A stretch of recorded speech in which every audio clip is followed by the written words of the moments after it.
Good morning, artist. I hope you have your favorite beverage, a toast to you, getting up in the morning and starting your day. So, I should have drinking more of this. I don't want to slurp the entire video. Anyway, okay, so what are we talking about today? I mean, first, I finally got my gimbal. No more shaky footage. I mean, the only thing there is now is just the translation, and that's it. So I'm really happy to, be able to invest in some quality and to make you guys less sick. Anyway, all right. So what I'd like to talk about today is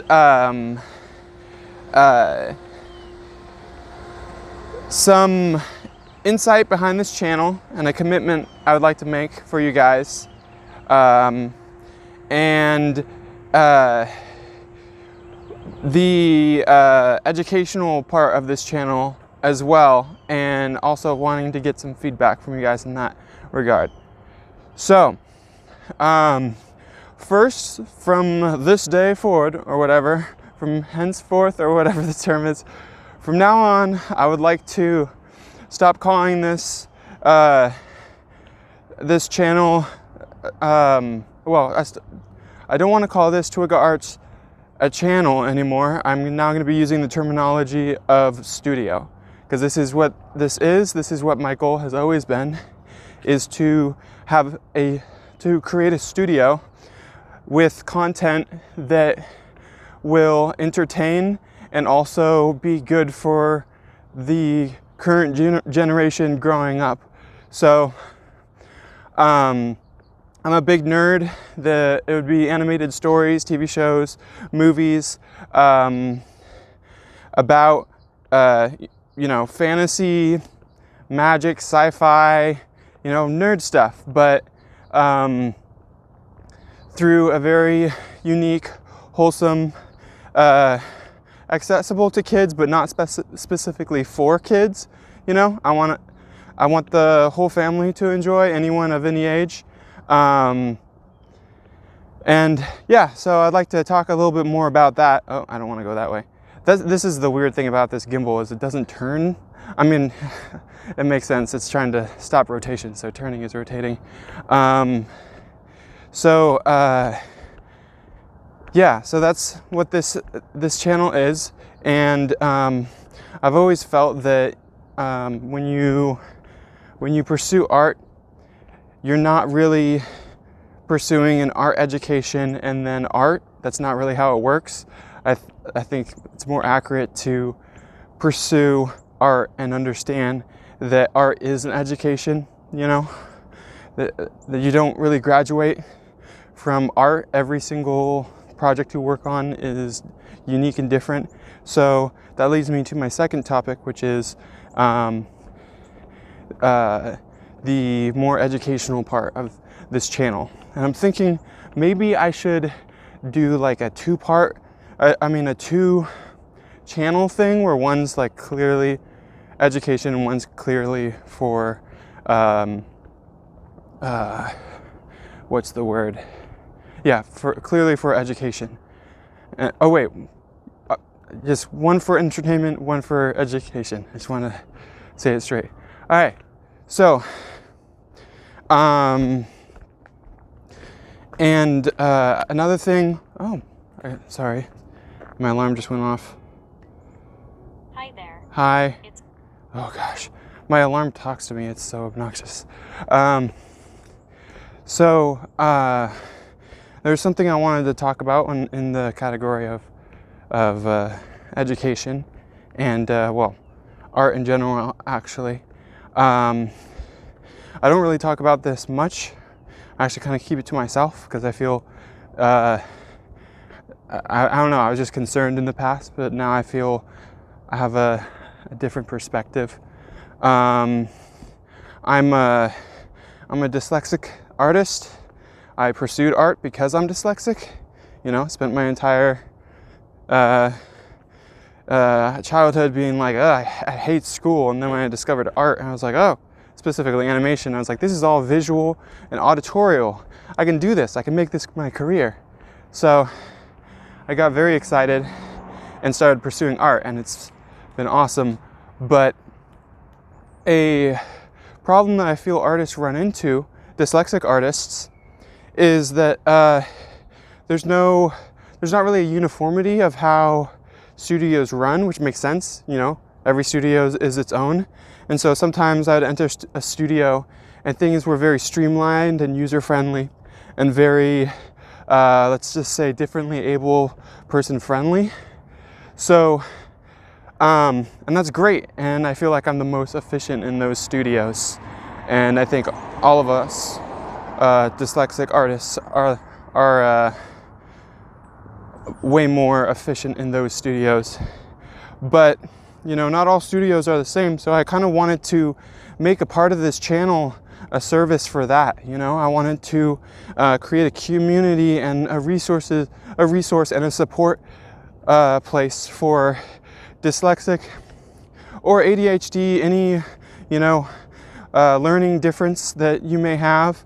I don't like calling it a disability. I like the term differently abled because, you know, dyslexic people are they just process information slightly different than normal people. We interface through, you know, sound and visuals more than text. So yeah, I would like to shout out to you guys and ask you, please, like, if you know any dyslexic person, if you are dyslexic, please share this video. Please let's start a community. Let's build some tools. Let's build some resources that can follow the artist from studio to studio, that will make it easier. You know, like, I feel like, you know, dyslexic people are inherently creative for the most part, and it's just a huge bummer when a dyslexic artist has a hard time thriving in the art world because of administration stuff. And that's not even art. You know, they're just like in their chat channels or in their emails, like trying to like put out fires, and it's taking way longer because that's not really our strength. So yeah, let's come together. Let's solve this problem. Let's create a resource. Let's create tools that can follow the artists from studio to studio. And so, you know, the world has access to talent with that is uninhibited by, you know, the awkward, slow, clumsy interface of text. So I think I've dragged on a little. I mean, I think I spoke too much a little about that, so I'm going to move on. But yes, please share this with dyslexic people. So my plan is to, I want to do for education, which is more serving you guys. I think the entertainment part will serve you guys in the future, but you know, it takes production. You know, you have to get through, you have to finish the project for it to actually bring value. There's a lawnmower, so maybe we'll go back this way.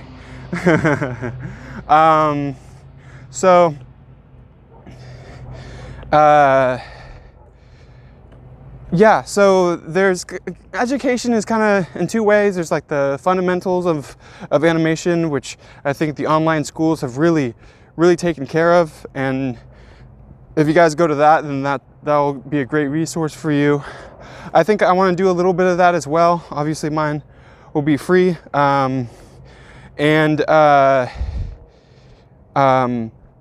another one is tools.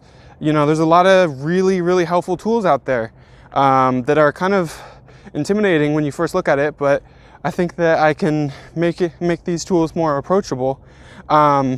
Tools in Maya, animation tools in Maya, animation tools like Animbot, which to go back to the dyslexic community, a resource of dyslexic people, I think the person behind Animbot, I just want to, I should have written down his name so I'm more accurate, but the people behind Animbot, I want to give them a huge hand and thank them, because the way their tool works is you hover your mouse cursor over the tool and it automatically gives you a a text, a GIF of the tool being used, and I think now there's even like a link that'll take you to a video. So they're like Anibot is like daring you not to understand the tool, because it's like, we will give you as many opportunities as possible to have this tool helpful to you. So yeah, tools like that I'm really inspired by.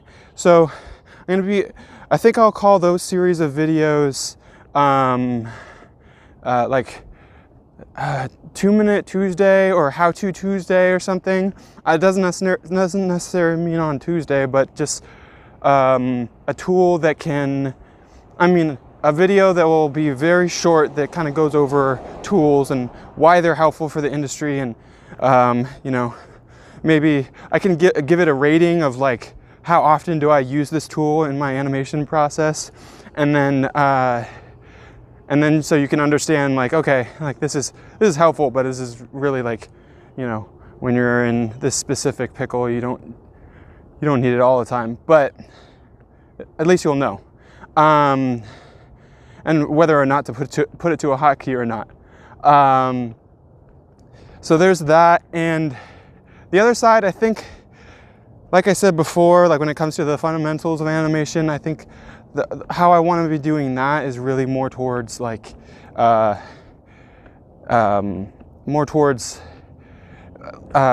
be animating something, maybe like a short, funny thing for my entertainment side of the studio, and I'll kind of record myself doing it, and then kind of talk over the decisions I'm making and why I'm making the decisions. So it's more of a visual